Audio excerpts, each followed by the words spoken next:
les mensonges pour séduire les gens. Tout ce que je suis en train de raconter jusqu'à maintenant, c'était simplement pour dire que les soucis de Dieu, c'est que toi et moi, nous grandissons vers l'image de Jésus-Christ. Parce que nous avons été créés à l'image de Dieu. Amen. Mais le péché qui a tout détruit, mais Dieu ne s'est jamais découragé. Il veut que tu grandisses vers la maturité spirituelle. Un dernier verset sur ce point, c'est Romains 8, verset 29. Romains 8, 29. Là où Paul nous dit que, je vais lire ça, Romains 8, 29. Car ceux qu'il a connus d'avance, il les a aussi prédestinés à être semblables à l'image de son Fils, afin qu'ils soient les premiers-nés d'un grand nombre de frères. Remarquez que ce verset est encore plus précis en disant clairement que le souci de Dieu, c'est que nous devenions semblables à l'image de son Fils Jésus-Christ. Voilà donc la réponse à la question, qu'est-ce que signifie être un chrétien mûr?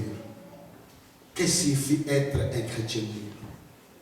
Être un chrétien mûr n'a rien à voir avec le fait de beaucoup prier, ou de beaucoup lire la Bible, ou de prêcher aux autres, ou d'être baptisé, ou d'être fidèle à toutes les réunions, les activités de l'Église. Tout ça c'est important. Mais ça n'a rien à voir avec la maturité spirituelle. Être un chrétien mûr, ça n'a rien à voir avec le fait que tu viens de faire il y a 20 ans dans la vie chrétienne. Un chrétien de 3 ans peut déjà manifester des signes de maturité par rapport à un vieux loup ou une vieille louve qui est depuis 20 ans ou 25 ans dans l'église. Vous connaissez, comme moi, des frères et sœurs pour qui parfois on a des regrets. Comment un tel papa, une telle maman qui prie depuis très longtemps, mais il a toujours un comportement des enfants. Il y a des frères et sœurs comme ça dans nos églises.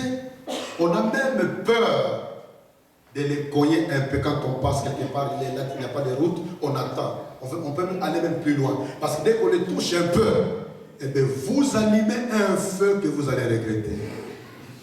Il y aura des paroles regrettables pour un petit rien. Il y a des gens qui passent leur temps à régler des conflits. Est-ce que ces samedis, on peut se retrouver à 16h parce qu'on doit préparer l'écrit de demain. Oh, je ne saurais pas être là. On s'est chamaillé un peu avec Bernadette, on va peut régler ça. Je me suis Antoine. Toujours du temps à régler des problèmes. Parce qu'il est incapable de pouvoir laisser passer des choses qu'il peut connaître avec les autres. Déjà, une question à ce niveau. Es-tu un chrétien mûr? Je voudrais vous donner rapidement 10 marques d'un chrétien qui grandit de plus en plus ou qui devient de plus en plus mûr. Je vous donne 10 marques de la maturité spirituelle. Ça résume ce qu'on pouvait dire pendant plus longtemps que ça. Je voulais simplement résumer ça en 10 points. Comme un miroir, pour que chacun compare sa vie à cela. Même moi-même aussi, en préparant cet enseignement, j'étais en train d'évaluer ma propre vie spirituelle. L'auto-évaluation de sa vie spirituelle est très importante. Il faut le faire régulièrement. Chaque soir, pendant un petit moment, le week-end, tu prends encore un moment un peu plus long. À la fin de l'année, tu prends même toute une journée pour évaluer ta vie spirituelle. Comment elle marche. Parce qu'on peut croire qu'on est géant dans la foi, alors qu'on est un nain dans la foi.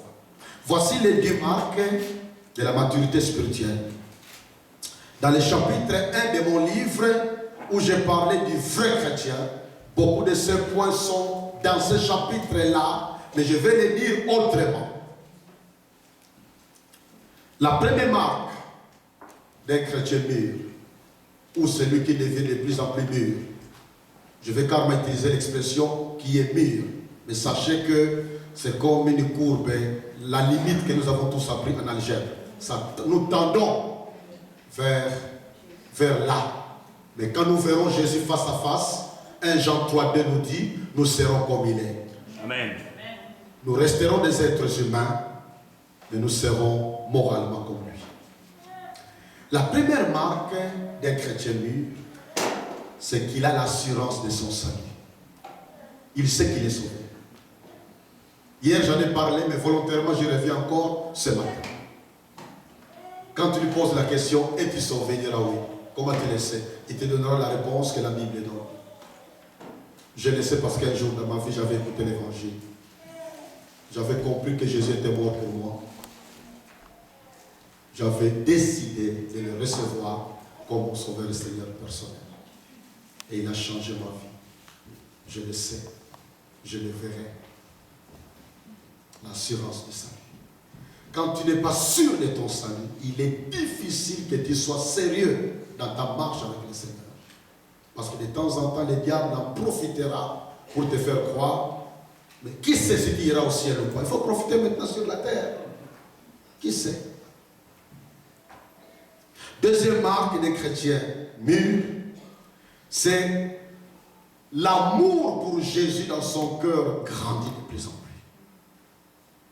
Pour le premier point, ceux qui veulent lire à la maison, lisez 2 Corinthiens 13, 5. 2 Corinthiens 13, 5, où il est écrit, examinez-vous vous-même pour savoir si vous êtes dans la foi. Deuxième marque, être amoureux de Jésus-Christ. Un chrétien mûr a de l'amour pour Dieu. Dieu le Père, le Fils et le Saint-Esprit. Il est amoureux, il veut l'aimer. Il déclare, je suis content que la chorale ait encore répété ce cantique qui m'a beaucoup touché depuis que je l'ai écouté avant-hier et hier et aujourd'hui, que Jésus est le seul désir de mon cœur et je vis pour l'adorer. Cette phrase, je l'ai prise. J'ai noté ça dans mon journal spirituel, Ottawa. C'est Pasteur José. Je voudrais, quand nous chantons de telles choses, nous devons être conscients de ce que nous chantons. Amen. Ne chantons pas pour chanter. Un chrétien mûr, quand il chante, il se laisse interpeller par les cantiques. Parce que dire que Jésus est le seul désir de mon cœur et je vis pour l'adorer, c'est cela que je voudrais transmettre en disant, aimer Dieu de tout son cœur. Trouver en lui les plaisirs de sa vie. Vous savez, dans Matthieu 22, 36 à 40, Jésus a dit que le premier commandement est le plus grand. C'est aimer Dieu de tout son cœur, de toute sa pensée, de toute son âme, de toute sa force, de tout son cœur. Cœur, âme, pensée, force. Être amoureux de Dieu. Nous pouvons aimer autre chose ou d'autres personnes. Mais l'amour pour Dieu doit rester un amour plus profond et plus important. C'est prioritaire. D'où l'importance de rester attaché à son livre, la Bible. Avoir du temps pour le recueillement chaque jour. Vous savez que l'amour est comparable à une flamme. Il faut la ranimer régulièrement la flamme. Et pour nous, nous savons que si nous voulons aimer quelqu'un, vous le savez, plus vous passez du temps avec quelqu'un, plus l'amour aussi grandit. Quelqu'un qui veut aimer sérieusement sa femme ou son mari doit avoir du temps avec lui ou elle. Quand on n'a pas le temps ensemble, quand le mari est toujours devant la télévision ou devant l'ordinateur, ou bien la femme toujours devant son bébé, ou devant je ne sais pas quoi, les travaux de la cuisine, jamais le temps ensemble, eh bien, ce couple ne pourra jamais connaître une véritable, un amour plus profond, comme les couples qui passent beaucoup de temps ensemble. Il y a des mariés qui sont sortis ensemble quand ils étaient seulement des fiancés. Mais depuis qu'ils sont mariés, 10 ans, 15 ans, 20 ans, sortir ensemble avec sa femme ou son mari, c'est resté comme des souvenirs du vieux temps. Et pourtant, c'est indispensable. Moi, je me suis marié depuis 78. Mais régulièrement, nous avons des moments de sortie avec mon épouse. Parce que je sais que même si le corps vieillit, le cœur est toujours très jeune. Amen. Il a besoin d'être entretenu. Donc, avec Dieu, le chrétien mûr est marqué par son amour pour son Dieu. Jésus reste une priorité dans sa vie. Il veut mieux le connaître. Il veut mieux le comprendre. Même si Dieu reste, les théologiens disent que Dieu est connaissable, mais incompréhensible. Mais le peu de choses qu'on peut connaître sur Dieu, qu'on peut comprendre de Dieu, selon sa parole, eh bien, le chrétien mieux a le souci de comprendre ça. Il veut être intime du Seigneur. Pour lui, l'intimité avec Dieu coûte plus cher que n'importe quoi sur la terre. La troisième marque d'un chrétien mûr, c'est qu'il est enraciné dans son église locale. Il connaît la valeur de l'église locale. Il sait pourquoi l'église existe. Il sait que si vraiment il aime Jésus, il doit aussi aimer l'église parce que l'église, c'est l'épouse de Jésus-Christ. Si vous aimez un monsieur, vous le respectez, mais vous méprisez son épouse, c'est clair que vous vous trompez d'aimer ce monsieur-là. Parce que le monsieur ne sera jamais d'accord avec vous, à moins que le monsieur lui-même aussi méprise sa femme. Mais si le monsieur aime sa femme, et que toi tu bafoues sa femme, tu crées la guerre contre ce monsieur. C'est vrai aussi dans le domaine spirituel. L'église est l'épouse de Jésus-Christ. Apocalypse 19 nous parle du jour où il y aura la grande fête des noces de l'agneau dans les lieux célestes, où il y aura cette union particulière. Le seul chapitre du Nouveau Testament où nous avons plusieurs Alléluia, Alléluia, Alléluia, c'est Apocalypse 19. Et ces Alléluia sont là en tant qu'expression de la grande fête des noces de l'agneau. Être enraciné dans son église locale. Le contraire, c'est quoi? Le contraire, ce sont des papillons spirituels. Il y a beaucoup de chrétiens qui sont des papillons spirituels. C'est-à-dire, quand tu lui demandes quelle est ton église, oh, moi, mon église, c'est l'église universelle. Ça semble être spirituel, mais ça révèle simplement un manque de maturité. Parce que les lettres que nous avons dans le Nouveau Testament, c'est ce que nous appelons les épîtres. Ce sont des lettres envoyées par leurs auteurs à des églises locales.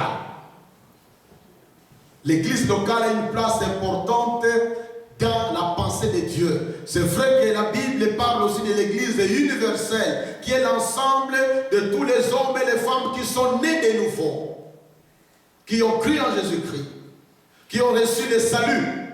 Mais en même temps aussi, la Bible reconnaît la place des églises locales. Dans la pensée de Dieu, je dois rester enraciné dans mon église locale. Hébreux 10, 24 à 25 nous montre qu'il est important que nous soyons dans « j'appartiens à telle église ». Si tu as quelle est ton église locale? Je répondrai, c'est à Rigini, à Kinshasa, dans la rue Ubangi numéro 15. C'est mon église locale. Il m'arrive d'aller prier ici et là, mais je suis conscient que j'appartiens à cette famille-là. C'est dommage pour des chrétiens non mûrs. Aujourd'hui, il est ici. Demain, il est là.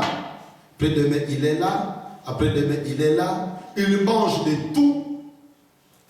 C'est normal qu'il puisse avoir soit la constipation spirituelle ou la diarrhée spirituelle. Il y a des gens qui passent leur temps devant l'Internet, écoutant tel prédicateur, tel enseignant, tel enseignant, tel enseignant, et ne pas tenir compte du repas qu'il mange dans son église locale qui est sa famille.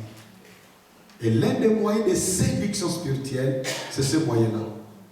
Beaucoup de frères et sœurs ont la confusion dans leur tête, des confusions dans leur tête, parce qu'ils sont esclaves de différents vents de doctrine.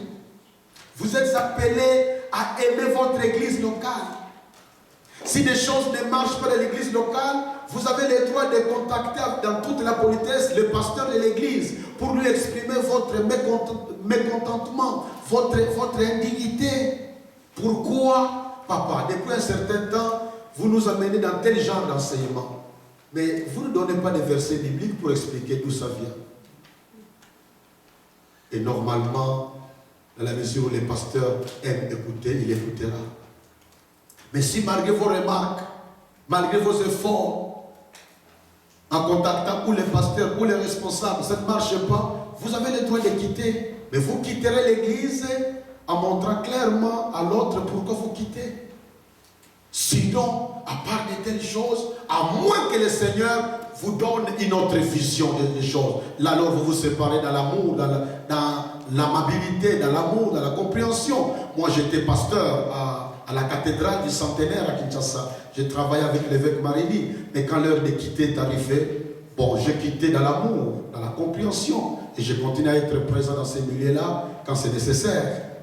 Mais si je parle que, à part des raisons, soit Dieu vous a parlé, ou des raisons valables, parce que l'Église est en train de vous enseigner qu'il faut adorer les anges, qu'il faut adorer, c'est pas quoi, faire ceci ou cela, et que malgré vos remarques, ça ne marche pas, là vous quittez. Mais à part de tels cas, il faut être enraciné dans votre Église locale.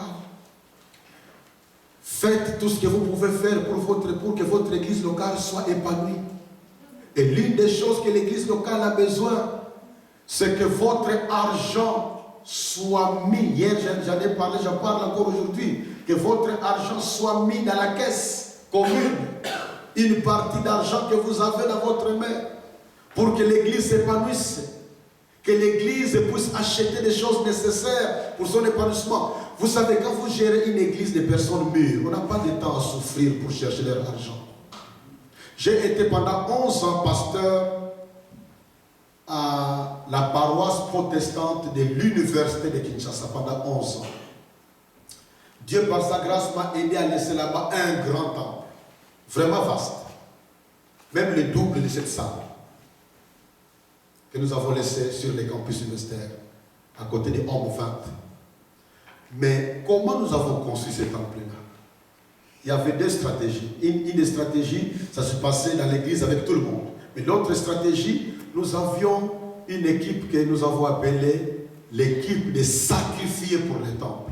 C'est-à-dire, ce sont des hommes et des femmes qui se sont engagés, après un enseignement qu'ils avaient donné, ils se sont engagés volontairement devant Dieu d'être sur la liste des personnes que le pasteur peut contacter n'importe quand pour demander l'argent. Et s'ils en ont, ils vont donner pour que le temple marche.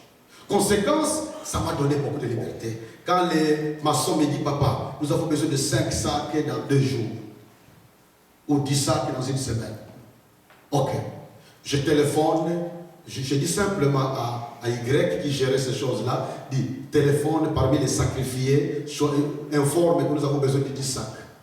Et que l'argent doit nous parvenir dans 3 jours, comme ça on achète ça. Et bien il téléphone seulement, mon frère, le pasteur m'a dit de vous dire qu'on a contacté, il faut 10 sacs. Est-ce que vous pouvez voir combien pour que nous puissions mettre sur la liste, comme ça on a l'argent? Oh non, moi je donne, ok, je donne $10, ou bien moi je donne 2 sacs, ou moi je donne ceci, cela. Et puis, quand c'est complet, il s'arrête là, il me forme, papa nous a envoyé l'argent, dans 2 jours on aura ça. C'est facile, mais vous savez, des chrétiens qui ne sont pas mûrs dans les Seigneurs, pour avoir leur argent, il faut être expert dans les enseignements particuliers. Je connais un monsieur, mes frères et sœurs en Christ. Il faut donner comme Abraham a donné Isaac touché dans son cœur. Il a donné. Moi je connais un monsieur, quand il avait donné $1000, Dieu l'a béni dans des jours, il a eu $10 000. Parfois des mensonges qui sont là. Les pauvres pasteurs sont obligés de faire ça pour toucher les cœurs des gens. Alors les gens, parce que ceux qui ne sont pas mis dans le Seigneur, il faut toucher leurs émotions. Si tu veux les voir agir. En disant seulement, mon frère, est-ce qu'il peut trouver autant? Non, il ne va pas bouger. Pasteur, il fait que demander l'argent des gens. Mais les gens mûrs, on n'a pas besoin de ça. Même quand je suis ici, mon administrateur m'a téléphoné pour un besoin à l'église. J'ai simplement pris mon téléphone, j'ai téléphoné X, Y, Z. Mon frère, et tel vient de me dire qu'on a besoin de temps. Est-ce que tu peux trouver $100 ou $200? Oui, papa, je peux trouver ça. Ok, je vais envoyer l'autre pour prendre ça. Et pour un tel, est-ce que tu peux trouver 50 ou 100? Parce qu'on a besoin. Oui, papa, je peux trouver 70. Ok, mets ça à côté. Je téléphone. Mon frère, va chez X, Y. Ils ont trouvé l'argent, tu prends ça. Parce qu'ils savent que c'est pour le Seigneur. Vous savez, mes frères et sœurs en Christ, tout ce que nous avons appartient au Seigneur. Amen. Les chrétiens mûrs, c'est qu'il n'est qu'un simple gestionnaire. Les chrétiens qui n'est pas mûrs pensent que tout lui appartient.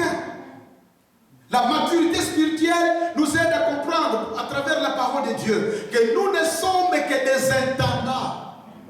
Des intendants, des gestionnaires, des administrateurs des biens de Dieu. Tout appartient au Seigneur. C'est pour cela que nous devons ouvrir nos mains pour que ce que Dieu nous donne, il puisse avoir la liberté d'utiliser cela. Alléluia. Amen. Alléluia. Amen. Alléluia. Amen. Donc s'il y a un frère ou une sœur en Christ dans la salle qui n'est pas enraciné dans son église locale, même pour ceux qui sont venus nous visiter ce matin, là où vous priez, si vous n'êtes pas enraciné dans votre église locale, mon frère, ma sœur, sachez que c'est un signe de manque de maturité spirituelle. Je répète que je ne demande pas d'être enraciné dans un milieu où on enseigne des choses qui n'ont rien à voir avec la Bible. Si vous êtes dans une église où on enseigne des choses de la cabale juive ou de Melchizedek ou des bêtises qui n'ont rien à voir avec la Bible, quittez ces milieux-là. C'est un bateau titanique qui va bientôt sombrer. Quatrième caractéristique d'un chrétien mûr, c'est qu'il utilise ses dons, ses capacités, ses talents, ses potentialités pour la bénédiction des autres. Il est conscient que les dons qu'il a, les talents qu'il a, les informations qu'il a, des richesses qu'il peut avoir, il a un amour pour ses frères et ses sœurs et il utilise cela aussi pour leur bien. Pour leur bien. Mais les chrétiens non mûrs, je l'ai dit au début, je le répète ici, il est égoïste. Il ne voit que ses intérêts. Il ne voit que ce que lui gagne. Hier, il y a un bien-aimé dans la salle qui nous a raconté une histoire qui m'a fait très mal. Je l'ai même noté dans mon journal spirituel. Quand il était en Belgique, il y a des vieux, il y a des Congolais, des Aïrois qui avaient des nationalités belges facilement. Et eux ne comprenaient